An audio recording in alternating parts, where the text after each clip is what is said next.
अस्सलाम वालेकुम स्टूडेंट्स। आज के इस लेक्चर में हम लोग करेंगे एफएससी पार्ट 2 केमिस्ट्री। और इसमें हमारे पास जो आज का जो टॉपिक है वो क्या है, mechanism of reaction of ammonia derivatives. Ammonia derivatives के हम लोग मैकेनिज्म रिएक्शंस पढ़ेंगे, जो कि जर्नल होगा। मतलब ये है कि हम लोग इसमें कोई ख़ास ग्रुप नहीं देखेंगे, ठीक है। और इसमें हम लोग ग्रुप के लिए जो ख़ास ग्रुप होगा, डेरिवेटिव होगा, उसके लिए हम लोग क्या लगाएंगे, जी लगाएंगे। सबसे पहले हम लोग एक ख़ास ग्रुप को कंसिडर करते हुए देखते हैं, ठीक है। लेट्स सपोज हमारे पास ये क्या है, यहाँ पास कोई भी एल्डिहाइड है या फिर कीटोन है, जो भी है, ठीक है। अब यहाँ पे हम लोगों ने जो भी है के लिए क्या लफ्ज़ यूज़ किया है कि R1 एंड R2।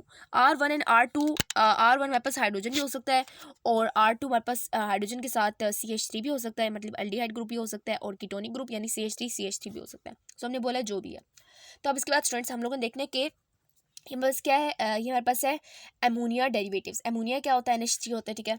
NH3 हमारे पास होता है और इसके हम लोग डेरिवेटिव्स देख रहे हैं। तो हम लोग यहाँ पे क्या करेंगे, सबसे पहले हम लोग कहेंगे कि मैं यहाँ पे किसके साथ करवा रही हूँ, जो आप लोगों के पेज नंबर 177 पे है।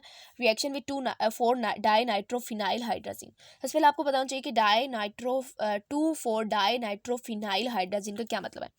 मैं यहाँ पे आप लोगों को उससे पहले मैं आपको यहाँ बता देती हूँ कि 2,4 डाई नाइट्रोफिनाइल हाइड्राजीन, इसका क्या मतलब है और इसका स्ट्रक्चर कैसे बनता है, ठीक है। क्वेश्चन तो ये है ना। सबसे पहले 2,4 डाई नाइट्रोफिनाइल हाइड्रोजीन, 2 पे भी नाइट्रो है, 4 पे भी नाइट्रो है।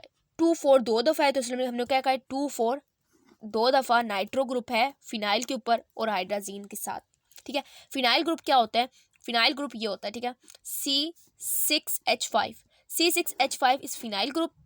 और हमें क्या कहा हुआ है कि इस फिनाइल ग्रुप में हमारे पास कोई भी हम लोग पोजीशन ले लेते हैं। आप लोगों की बुक के मुताबिक मतलब ये है कि आप लोगों की बुक के मुताबिक स्ट्रक्चर थोड़ा चेंज है, मैं इसको इस तरह बना रही हूँ, ठीक है। बेंजीन रिंग बनाएंगे आप लोग सबसे पहले, और फिर आप लोगों ने क्या कहना है कि 1 2 पोजीशन पे नाइट्रो ग्रुप है, 3 4 पे भी नाइट्रो ग्रुप है, और क्या कहा हुआ है, हाइड्राजीन है। मतलब आप लोगों ने क्या करना है कि इसके मुताबिक फिर आप लोगों ने क्या करना है, यहाँ पर हम लोग क्या लगाएंगे, हाइड्राजीन ग्रुप लगाएंगे। हाइड्राजीन ग्रुप क्या होता है, NH ठीक है।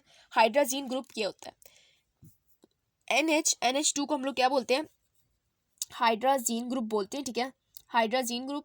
और इससे हम लोग हमारे पास क्या होता है कि वैसे हम लोग NH2 को बोलते हैं ना, NH2 को, लेकिन हम लोग क्या कर सकते हैं कि नाइट्रोजन यहाँ पर हमारे पास टोटल 3 बॉन्ड बना सकता है। हम लोगों ने यहाँ पे देखा कि नाइट्रोजन के ऑलरेडी एक यहाँ बना है बॉन्ड इस N के साथ, और एक यहाँ बेंजीन रिंग के साथ बना हुआ है, 2 तो ऑलरेडी बन चुके हैं। सो हम लोगों ने एक हाइड्रोजन को यहाँ से निकाल दिया, ठीक है। अब हम लोगों ने नेक्स्ट क्या करना है, नेक्स्ट अगर आप लोग देख रहे हो कि यहाँ पे हम लोगों ने हाइड्रोजन ग्रुप को यहाँ पे क्यों लगाया। अगर आप लोग यहाँ से नंबरिंग करना स्टार्ट करें, ये हमारे पास पहला पोजीशन होगा ना, जो ग्रुप होगा ना, जो मेन ग्रुप होगा, मतलब हाइड्रोजन यहाँ पे मेन ग्रुप है। सो हम लोग हाइड्रोजन को क्या कहेंगे, फर्स्ट नंबर पे कंसिडर करेंगे, ठीक है। हमारे पास ये फर्स्ट नंबर है, ये 2 3 4। अब हम लोग अपने दोबारा से इसकी नेमिंग को पढ़ते हैं, ठीक है। नेमिंग हमारे पास क्या थी, 2,4 di nitrophenyl hydrazine. Nitro group होता है NO2, ठीक है, ये आप याद रखना है। फिनाइल होता है C6H5, हाइड्राजीन होता है NH2, ठीक है, यानी N2H4 होता है। अब स्टूडेंट्स अगर आप लोग यहाँ पे देख रहे हो, अब डायग्राम जो आपके पास नेमिंग दी हुई है उसके मुताबिक अगर आप लोग स्ट्रक्चर को देखें, 1 2 पे भी नाइट्रो, 2 4 यानी 2 और 4 दोनों पे नाइट्रो, 2 4 पे नाइट्रो ग्रुप है। फिनाइल हम लोगों ने बना लिया है, हाइड्राजीन भी हम लोगों ने लिख लिया है। सो हमारे पास ये स्ट्रक्चर कंप्लीट हो गया। तो उम्मीद करती हूँ इस तरह आप लोगों को नेमिंग समझ आ गई होगी। तो अब स्टूडेंट्स हम लोग अपना काम स्टार्ट करते हैं कि हम लोगों ने यहाँ पे करना क्या है। अब इस स्ट्रक्चर को हम लोग सेम एज इट इज़ यहाँ बनाएंगे, ठीक है। यहाँ पर हम लोग ड्रॉ करेंगे इसे। अपनी बुक पे अगर आप लोग देखें, आप लोगों को स्ट्रक्चर कुछ ऐसा दिया हुआ है, और इस स्ट्रक्चर को अगर आप लोग इस तरह करके देखें तो ये सेम वैसे ही नहीं बनता जैसे मैंने बनाया है यहाँ पर। सो इसीलिए इससे कोई फ़र्क नहीं पड़ता, यानी कार्बन तो 6 ही, कार्बन तो 5 ही है ना, सॉरी 6 ही है ना, 1 2 3 4 5 6, और यहाँ पे भी 6, 1 2 3 4 5 6। तो कार्बन का नंबर सेम है, हाइड्रोजन का नंबर सेम है, तो इससे कोई फ़र्क नहीं पड़ता, ठीक है। तो आप लोगों ने यहाँ पे क्या लिखना है, NH लिखना है। NH क्यों लिखना है मैं आपको बता चुकी हूँ, क्योंकि N हमारे पास टोटल 3 बॉन्ड बनाता है।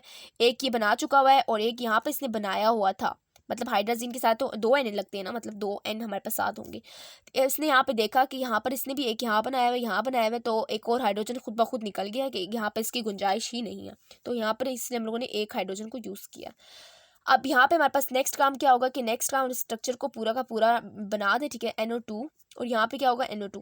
अब स्टूडेंट्स अगर आप लोग यहाँ पे देख रहे हो कि यहाँ पे हम लोग अगर डायरेक्ट इसका रिएक्शन देखना चाहते हैं तो हम लोग सिंपली यहाँ से वाटर को निकालेंगे और ये आप लोगों ने याद रखना है कि ये क्या है, एसिड कैटलाइज रिएक्शन है, ठीक है। एसिड कैटलाइज में हमारे पास क्या होता है, हम लोग इस एसिड को यूज़ करते हैं। अब ये एसिड क्या होता है, H प्लस ग्रुप को ऐड करने को एसिड कैटलाइज रिएक्शन बोलते हैं, ठीक है। H प्लस ग्रुप जो हमारे पास यहाँ पे ऐड होगा उसको हम लोग बोलेंगे एसिड कैटलाइज रिएक्शन। और इसमें भी हमारे पास एसिड कैटलाइज मतलब एसिड एज ए कैटलिस्ट के तौर पर वर्क कर रहा होगा। कैटलिस्ट क्या होता है कि जो कि रिएक्शन के स्टार्ट में अगर यूज़ हो रहा हो तो बाद में हमारे पास प्रोड्यूस भी हो, ठीक है। यूज़ के बाद प्रोड्यूस भी होना चाहिए, आखिर में प्रोड्यूस एसिडिस होना चाहिए। अब स्टूडेंट्स अभी इसमें से हम लोगों ने वाटर को निकाल दिया तो हमारे पास ये क्या बन गया, ये हमारे पास बन गया CR1R2 double bond N single bond NH और साथ में फिनाइल DNPH को हम लोग ऐड करेंगे। अब ये DNPH क्या होता है, ये मुझे यहाँ पे जगह थोड़ी तंग होगी, ठीक है, लेकिन आप लोगों को समझ आ जाएगी कि हम लोग दोबारा से ये स्ट्रक्चर बनाया, ठीक है। अब ये DNPH क्या होता है, अभी मैंने आपको बताया 2,4-DNPH। अगर आपके पास पेपर में लिखा हो 2,4-DNPH, D किसके लिए डाई, N किसके लिए नाइट्रो, P किसके लिए फिनाइल हाइड्राजीन, ठीक है। अब इससे आपको पता चल गया होगा। अब यहाँ पे अगर आप लोग देखें कि हमारे पास ये बॉन्ड्स कैसे बने, मैंने भी आपको बताया कि नाइट्रोजन हमारे पास 3 बॉन्ड बनाते हैं, ये 1 2 3, ठीक है, कंप्लीट है बॉन्ड।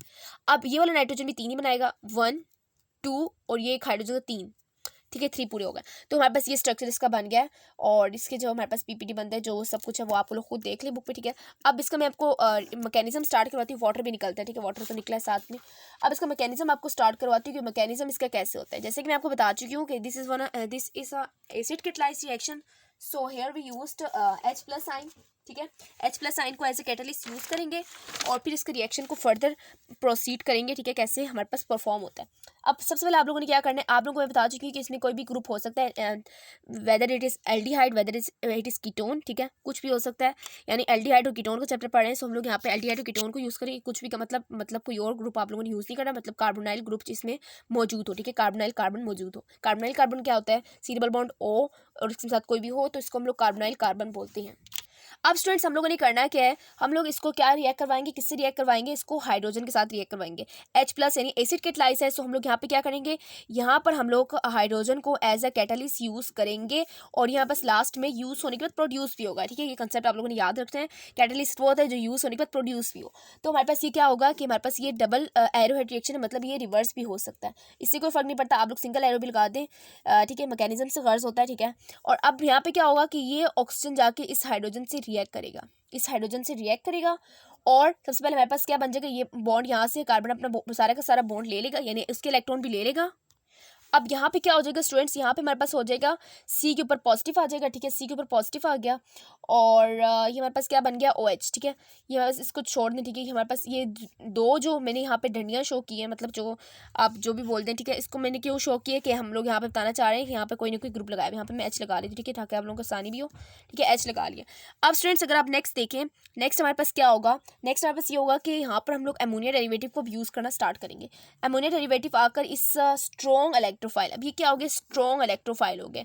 कोई भी हमारे पास स्ट्रॉन्ग न्यूक्लियोफाइल आके इस पर अटैक कर सकता है, ठीक है, स्ट्रॉन्ग इलेक्ट्रोफाइल हो गया। अब इसके ऊपर कोई भी स्ट्रॉन्ग न्यूक्लियोफाइल आके अटैक कर सकता है, मतलब ये हाईली पॉजिटिव हो गया। अब इसके ऊपर ये बहुत ही ज़्यादा अनस्टेबल हो गया। अब ये किसी के साथ जाकर रिएक्ट करेगा जो कि स्ट्रॉन्ग होगा इसी की तरह का। सो हम लोग यहाँ पे क्या करेंगे, H और ये H प्लस ये OH और साथ में क्या है, हम लोगों ने क्या लगाना है, अभी मैंने आपको बताया कि हम लोगों ने अमोनिया डेरिवेटिव लगाना है। अमोनिया डेरिवेटिव में NH2 तो होगा ही ना, यानी एक बॉन्ड किसी भी ग्रुप ने लिया होगा और 2 हाइड्रोजन तो होंगे नाइट्रोजन के साथ। सो हम लोग यहाँ पे क्या लिख रहे हैं, NH2G, ठीक है। और यह अमोनिया के पास एक लोन पेयर मौजूद है, ठीक है, एक लोन पेयर तो उसके पास मौजूद होते हैं बॉन्डिंग पेयर्स के अलावा। अब ये लोन पेयर जाके किस पर अटैक करेगा, ये लोन पेयर जाके अटैक करेगा कार्बन इलेक्ट्रोफिलिक कार्बन पे और इलेक्ट्रोफिलिक कार्बन पे अटैक करने के बाद यहाँ पे बॉन्ड बन जाएगा नाइट्रोजन के दरमियान में और कार्बन के दरमियान में। यहाँ पे हम लोग क्या लिख देते हैं, हाइड्रोजन OH और साथ में ये क्या है N और ये क्या है G, ये क्या है H और ये H है। अब स्टूडेंट्स अगर आप लोग यहाँ पे देख रहे हो, कार्बन के तो बॉन्ड पूरे हो गए 4 के 4, अब ये तो मज़े में, ठीक है। अब इसके बाद नाइट्रोजन के बॉन्ड देखिए 1 2 3 4, इसके पास एक बर्डन आ गया। अब इसके पास क्या हो गया कि अब ये जो कार्बन का जो पॉजिटिव चार्ज था, अब इसके ऊपर पॉजिटिव चार्ज आ जाएगा कि ये ज़्यादा इलेक्ट्रोफाइल हो गया, इसके ऊपर ज़्यादा चार्ज बम्बार्ड हो गया, ठीक है, यानी पॉजिटिव चार्ज बम्बार्ड हो गया। अब ये क्या करेगा, ये अपने आप को स्टेबल करने के लिए एक हाइड्रोजन को बाहर निकाल देगा। जिस हाइड्रोजन को ये बाहर निकालेगा, ठीक है, इस हाइड्रोजन को ये बाहर निकालेगा, ये तो इसका अपना हाइड्रोजन है, ठीक है, कैटलिस्ट वाला नहीं है, कैटलिस्ट वाले को भी रहने देंगे, ठीक है। अब इसके बाद हमारे पास ये क्या बन जाएगा, ये हमारे पास बन जाएगा CHOH और यहाँ पास क्या बन गया NG और ये साथ कोई भी हाइड्रोजन निकाले, ये निकाल लेते हैं, ठीक है, नीचे वाला हमारे पास ये बन गया। अब इसके बाद ये आगे फर्दर रिएक्ट करेगा, ये आगे फर्दर किससे रिएक्ट करेगा, यहाँ पास दोबारा से इस हाइड्रोजन को तो इसने निकाल दिया, अब ये हाइड्रोजन कोई और एक्सेप्ट करने के लिए तैयार बैठा हुआ है। अब ये कौन है, ये साहब है कौन के, ये साहब है OH माइनस, ठीक है, OH माइनस कहते हैं कि तुम्हें मैं एक्सेप्ट कर लेता हूँ, ये इसको एक्सेप्ट करेगा, इसको इसके ऊपर अटैक करेगा, इसके ऊपर अटैक करने के बाद ये क्या बनाएगा, हमारे पास ये क्या बनेगा, ये OH जाकर इस हाइड्रोजन पे अटैक करेगा और हमारे पास ये क्या बन जाएगा CH और ये साथ में OH2। अब ये OH इस OH2 के ऊपर क्या आ जाएगा, पॉजिटिव चार्ज आएगा। अब ये हाईली क्या हो गया, ये हाईली पॉजिटिव हो गया, ठीक है, हाईली पॉजिटिव हो गया, तो उसके ऊपर ये क्या आ गया, ऊपर ये चार्ज आ गया। अब स्टूडेंट्स अब ये क्या करेगा, ये कहेगा मुझे अपने इस कार्बन से दूर जाना चाहिए ताकि मैं स्टेबल हो सकूँ, ठीक है, यानी वाटर निकलने की कोशिश करेगा। वाटर जैसे ही निकलेगा तो साथ में ये हाइड्रोजन भी निकल जाएगा, ये हाइड्रोजन भी साथ निकल जाएगा, ये कैटलिस्ट वाला हाइड्रोजन को इसको हम लोग बोल सकते हैं, ठीक है, यानी जो हम लोगों ने हाइड्रोजन ऐड किया उसके तौर पे भी। और साथ में ये कि अब ये कार्बन क्या हो रहा है, कार्बन ये अनस्टेबल होने लगा है, मतलब जैसे ये OH2 निकलेगा तो कार्बन के 3 बॉन्ड काम में आ रहे हैं और आखिरी बॉन्ड इसका तो कोई भी काम में नहीं आ रहा, तो ये नाइट्रोजन क्या करेगा कि इसके साथ में डबल बॉन्ड बना लेता हूँ, तो ये हाइड्रोजन CH। अब लेट्स सपोज कि यहाँ पर ये निकल गया, ठीक है, वाटर निकल गया और साथ में ये इधर नाइट्रोजन लगा हुआ है, इधर G लगा हुआ है, इधर H लगा हुआ है। अब ये कार्बन के कितने बॉन्ड बन रहे हैं, 1 2 3 4 3 बॉन्डिंग पेयर है और एक हमारे पास क्या है, इसका ये खाली रह गया, इसकी वैकेंसी आ गई है। तो इस वैकेंसी को पूरा करने के लिए नाइट्रोजन तैयार हो जाता है और ये क्या करता है कि ये हाइड्रोजन यहाँ से निकल जाएगा और यहाँ पे नाइट्रोजन के ऊपर नाइट्रोजन डबल बॉन्ड बना लेगा कार्बन के साथ और यहाँ पे हमारे पास G ग्रुप आ गया प्लस H+ यहाँ से निकल गया, ये H+ ये कैटलिस्ट था जो हम लोगों ने स्टार्ट में ऐड किया और आखिर में इस तरह प्रोड्यूस हो गया। तो स्टूडेंट्स उम्मीद करती हूँ ये आपको समझ आ गई होगी कि कैसे किया हम लोगों ने, ठीक है। सबसे पहले हमारे पास क्या हुआ कि H+ ने जाके अटैक किया ऑक्सीजन के ऊपर, ऑक्सीजन के ऊपर नहीं बल्कि ऑक्सीजन ने नेगेटिव ऑक्सीजन पार्शियल नेगेटिव होता है, पार्शियल नेगेटिव ने जाकर हाइड्रोजन पार्शियल पॉजिटिव के ऊपर अटैक किया या फिर H+ के ऊपर अटैक किया और यहाँ पास ये बन गया स्ट्रॉन्ग इलेक्ट्रोफिलिक कार्बन बन गया, स्ट्रॉन्ग इलेक्ट्रोफिलिक कार्बन के ऊपर नाइट्रोजन ने अटैक किया और यहाँ पास नाइट्रोजन अनस्टेबल हो गया, नाइट्रोजन ने अपने पॉजिटिव चार्ज को उठाने के लिए एक हाइड्रोजन को निकाला, एक हाइड्रोजन को फिर वाटर ने OH- ने एक्सेप्ट करना शुरू कर दिया, जैसे OH- ने एक्सेप्ट किया OH2 बन गया और O के ऊपर पॉजिटिव चार्ज आ गया। अब ये इस OH2 ने निकलना भी था, अनस्टेबल हो जाता, तो इसको निकालने के लिए फिर नाइट्रोजन ने अपना एक हाइड्रोजन लॉस कर दिया और कार्बन के साथ डबल बॉन्ड बना लिया, अपने आप को भी स्टेबल कर लिया, कार्बन को भी स्टेबल कर लिया, दोनों खुश हो गए और इस तरह हमारे पास ये प्रोडक्ट बन गए, ठीक है। और डबल बॉन्ड हमेशा हमारे पास नाइट्रोजन का कोई भी हमारे पास डेरिवेटिव हो डबल बॉन्ड हमेशा बनता है, ठीक है। तो स्टूडेंट्स ये था हमारा आज का लेक्चर, उम्मीद करती हूँ कि ये भी आपको समझ आ गया होगा अच्छी तरह से। तो उम्मीद करती हूँ कि ये लेक्चर अगर आपको कोई भी कन्फ्यूजन हो तो आप लोग मुझसे कमेंट सेक्शन में पूछ सकते हैं। मैंने अपनी तरफ से पूरी कोशिश की ताकि मैं आपको अच्छी तरह समझा सकूँ। मिलते हैं नेक्स्ट लेक्चर में, टिल देन अल्लाह हाफिज़।